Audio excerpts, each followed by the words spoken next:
Hello guys, welcome back to our channel.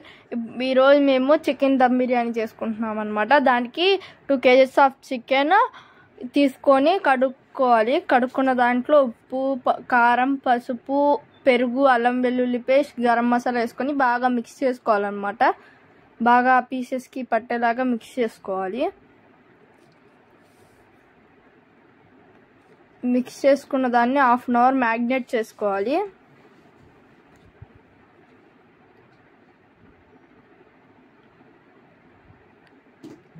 Half an hour magnet చేసుకున్న తర్వాత ఉడికించుకోవాలన్నమాట. 70%. ఇక్కడ కనపడుతుంది కదా, జస్ట్ 50% ఉడికింది. ఇంకొద్దిసేపు ఉడికించుకోవాలన్నమాట. తర్వాత వేరే పొయ్యి మీద కళ్యాకి కావాల్సినవన్నీ వేసాము. పసుపు, నీళ్ళు, టమాటో, పచ్చిమిరపకాయ, ఉల్లిపాయలు అవన్నీ వేసుకోవాలి. ఇది అంతా బిర్యానీకి జీడిపప్పు పేస్ట్, ఉల్లిపాయలు, టమాటా, పచ్చిమిరపకాయ, కొత్తిమీర, పుదీనా, రైస్ 1 అవర్ ముందే నానబెట్టుకోవాలి. ఇది అల్లం వెల్లుల్లి పేస్ట్ కూడా వేసుకొని పెట్టుకోవాలి.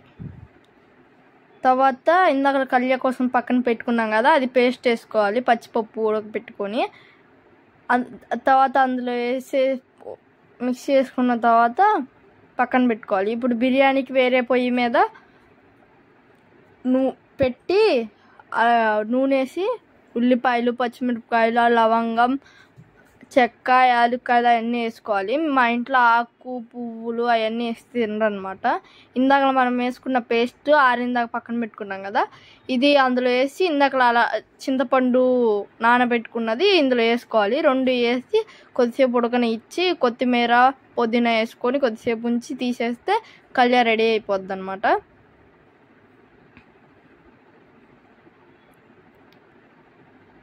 ఇది 75% ఉడికిపోయింది అనమాట చికెన్. ఇంకా తీసి పక్కన పెట్టుకోవాలి. ఇందాక మనం బిర్యానీకి ఉల్లిపాయ అన్నీ వేసి వేపుకున్నాం కదా, వేగిన తర్వాత అల్లం వెల్లుల్లి పేస్ట్ వేసుకోవాలి. కొంతమంది అల్లం వెల్లుల్లి పేస్ట్తో పాటే టమాటాలు వేసుకుంటారు. అలా వేసుకోకుండా అల్లం వెల్లుల్లి పేస్ట్ వేసుకున్న తర్వాత ఏగిపోయి పచ్చివాసన పోయిన తర్వాత టమాటాలు వేసుకుంటే టేస్ట్ బాగుండిద్ది.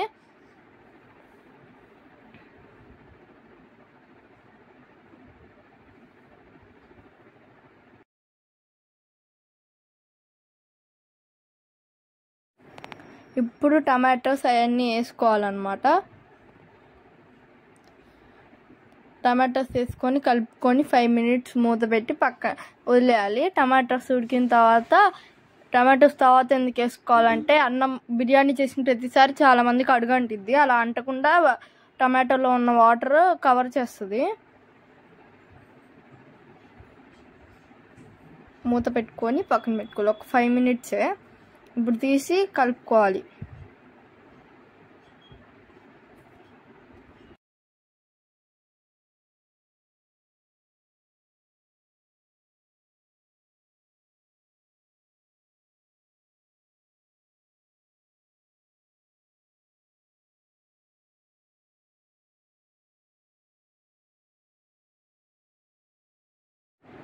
ఇప్పుడు పెరుగు వేసుకొని బాగా కలుపుకోవాలన్నమాట.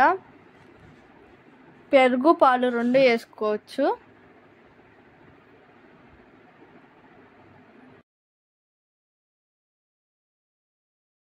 తర్వాత ఇందాక చూపించిన జీడిపప్పు పేస్ట్ వేసుకోవాలి. జీడిపప్పు పేస్ట్ వేసుకుంటే బిర్యానీ బాగుండిద్ది, హోటల్లో తెచ్చుకున్న దానిలాగా.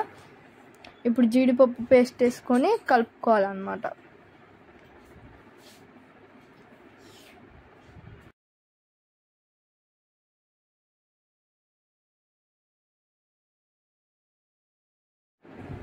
బాగా వేగేదాకా కలుపుకోవాలన్నమాట.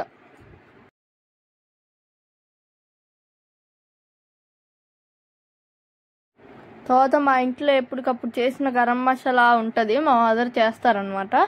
ఆ గరం మసాలా 2 teaspoons వేసుకోవాలి.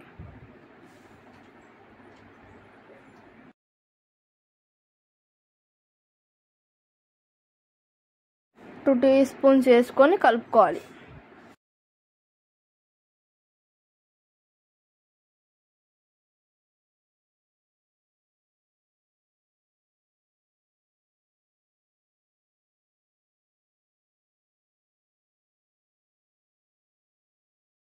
బాగా కలుపుకున్న తర్వాత కొత్తిమీర, పుదీనా వేసుకోవాలి.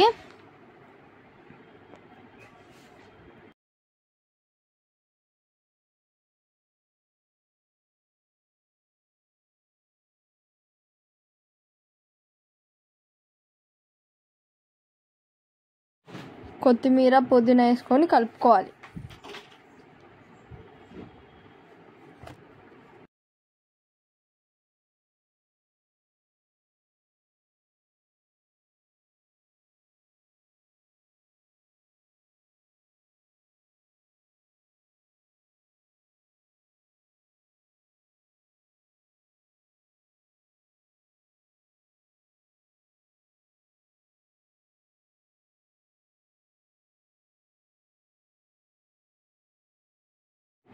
తర్వాత అలా వాటర్ వస్తున్నాయి కదా, అప్పుడు కొద్దిసేపు అలా వాటర్ వచ్చిన తర్వాత మనము ఒక 2 kgsకి అన్ని వాటర్ తీసుకోవాలి. ఆ వాటర్ తీసుకొని అందులో పోసుకోవాలన్నమాట.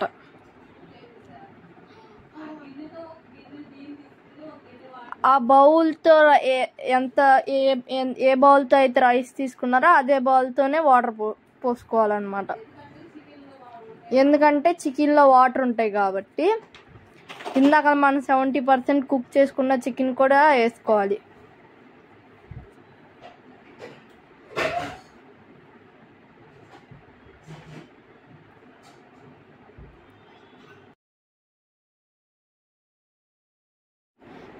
నేను చెప్పా కదా పాలు పెరుగు 2 వేసుకోవచ్చు అని. పాలు కూడా వేసుకున్నాను, ఇందాక పెరుగు వేసుకున్నాను, ఇప్పుడు పాలు వేసుకున్నాను అన్నమాట. పాలు వేసుకున్న తర్వాత కలుపుకోవాలి.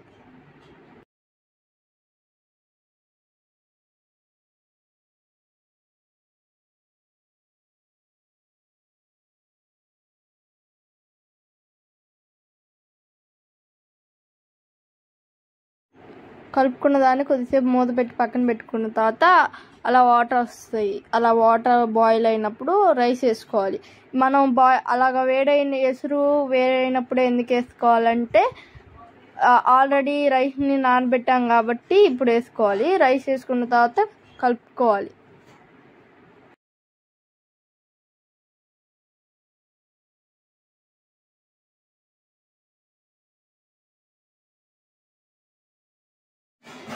తర్వాత మూత పెట్టుకోవాలి.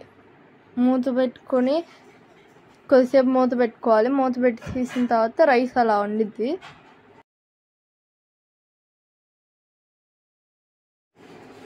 తర్వాత మళ్ళీ మూత పెట్టుకొని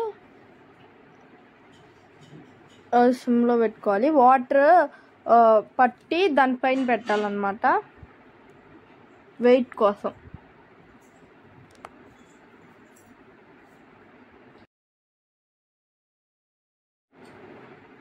తర్వాత ఎమ్మి బిర్యానీ